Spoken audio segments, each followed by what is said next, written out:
யார் யாரெல்லாம் விசுவாச வீரர்களாக விசுவாச வீராங்கனைகளாக இருந்தார்களோ அத்தனை பேரும் தேவனுடைய இருதயத்தில் இடம் பிடித்திருக்கிறார்கள். உங்களுக்கு தெரியும் பாருங்கள், என்னுடைய இருதயத்திற்கு ஏற்றவன் என்று யார் பெயர் பெற்ற? ஆட்டு இடையன் தாவீது. ஏன் தெரியுமா? இந்த இரண்டையும் அறிந்திருந்தான். முதலாவது என்ன அறிவு இருந்தது? எப்பா, தேவன் என் மேலே நிபந்தனை இல்லாமல் அன்பு வைத்திருக்கிறார் என்பதை அறிந்தாங்க. Yes, it is unconditional love. அது தாவீதுக்கு அருளப்பட்ட கிருபை. ஏசாயா 55:3. ரெண்டாவது எதை அறிஞ்சிருந்தான் தெரியுமா? எனக்கு தனக்குள்ள நிறைத்து வைத்திருக்கிற அந்த சூப்பர் நேச்சுரல் பவரை குறித்து அறிந்திருந்தான். இந்த இரண்டையும் அறிவது தான் அவரை அறிகிற அறிவு. எது? என்னை எந்த அளவு நிபந்தனை இல்லாமல் நேசிக்கிறார் என்கிற அறிவு முதலாவது. இரண்டாவது, எந்த அளவுக்கு என்னை சூப்பர் நேச்சுரல் பவர்லாம் நிறைத்து வைத்திருக்கிறார் என்கிற அறிவு. இந்த இரண்டு அறிவைத்தான் தேவன் உங்களிடத்தில் சொல்கிறாரு, சத்தியத்தையும் அறிவீர்கள், சத்தியம் உங்களை விடுதலையாக்கும். ரைட்? இந்த அறிவு என்ன செய்யும் தெரியுமா?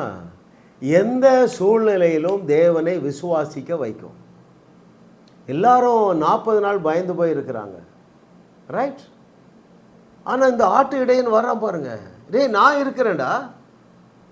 அந்த அளவுக்கு தைரியத்தையும் விசுவாசத்தையும் கொடுத்தது இந்த அறிவு தாங்க.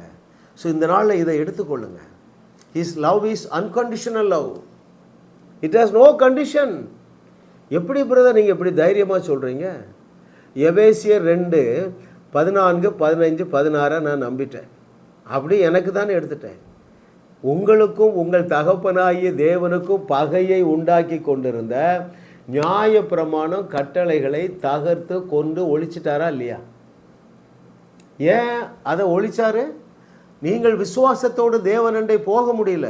ஏனென்றால் உங்கள் தகுதியெல்லாம் அழுக்கும் கந்தலாக இருக்கு. பார்த்தாரு, இதானே உனக்கு பிரச்சனை, தூக்கி தூர போடு. ஹல்லேலூயா. அப்போது நீ அந்த அன்பை புரிந்து கொள்ள வேண்டும். எந்த அளவுக்கு உன்ன மேலே அன்பாக இருந்தால் அவருடைய குமாரனையே உனக்காக கொடுப்பார். Take from me, it has no condition. நிபந்தனையோடு தான் தேவன் நேசிப்பார் என்பது பச்சை பொய்யே. அது சிலுவைக்கு செய்கிற மிகப்பெரிய துரோகம். அவருடைய அன்பு நிபந்தனையை எல்லாம் நிராகரித்து விட்டது. சும்மா தூக்கி தூரப்படலை. அவர் நீங்கள் செய்ய போகிற பாவங்களுக்கு தக்கதான தண்டனையை அவர் சிலுவையில் தன் மீது ஏற்றுக்கொண்டதுனால நியாயப்பிரமாணம் கட்டளைகள் எதுவுமே இப்பொழுது நமக்கு கிடையாதுங்க.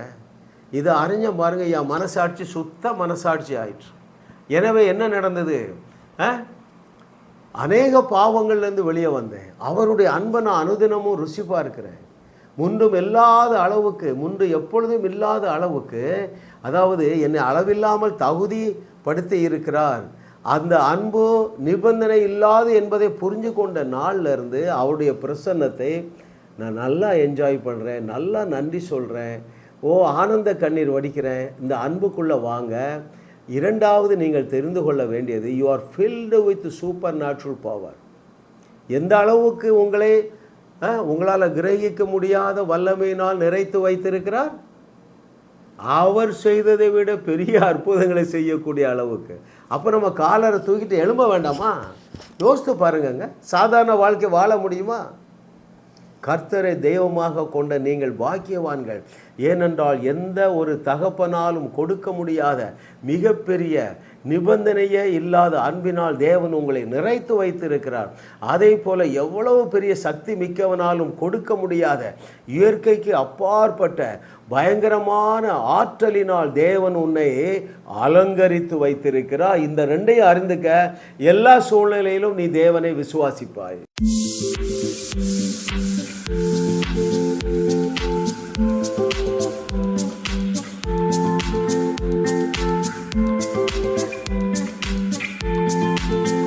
ஜாஸ் மினிஸ்ட்ரீஸ் யூடியூப் சேனலில் தொடர்ந்து செய்திகளை கேளுங்கள், சப்ஸ்கிரைப் செய்யுங்கள், வீடியோக்களை லைக் செய்து பலரோடும் பகிர்ந்து கொள்ளுங்கள். அவர்களும் ஆசீர்வதிக்கப்படட்டும்.